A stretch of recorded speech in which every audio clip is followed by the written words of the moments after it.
വെളിപാട് 19:19 മുതൽ 21 വരെ.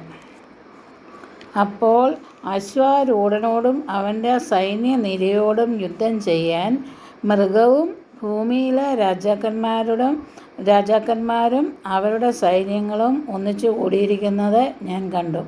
മൃഗം പിടിക്കപ്പെട്ടു. അതിനോടൊപ്പം അതിൻ്റെ മുൻപാകെ അടയാളങ്ങൾ കാണിച്ച് മൃഗത്തിൻ്റെ മുദ്ര സ്വീകരിക്കുകയും അതിൻ്റെ സാദൃശ്യത്തെ ആരാധിക്കുകയും ചെയ്തിരുന്നവരെ പാപത്തിലേക്ക് വശീകരിക്കുന്ന വ്യാജപ്രവാചകനും പിടിക്കപ്പെട്ടു. ഇരുവരും ഗന്ധമെരിയുന്ന അഗ്നിത്തടാകത്തിലേക്ക് ജീവനോടെ എറിയപ്പെട്ടു. ശേഷിച്ചിരുന്നവർ അശ്വാരൂഢൻ്റെ വായിൽ നിന്നും പുറപ്പെട്ട വാളുകൊണ്ട് വധിക്കപ്പെട്ടു. പക്ഷികളെല്ലാം അവരുടെ മാംസം തിന്ന് തൃപ്തി അടയുകയും ചെയ്തു. ഒടുവിൽ ദൈവവും ഭൂമിയിലെ രാജാക്കന്മാരും കാട്ടുമൃഗവും ഒക്കെയായിട്ട് ഒരു യുദ്ധം ഉണ്ട്. അതിനെ സൂചിപ്പിക്കുന്നതാണ് ഇത്.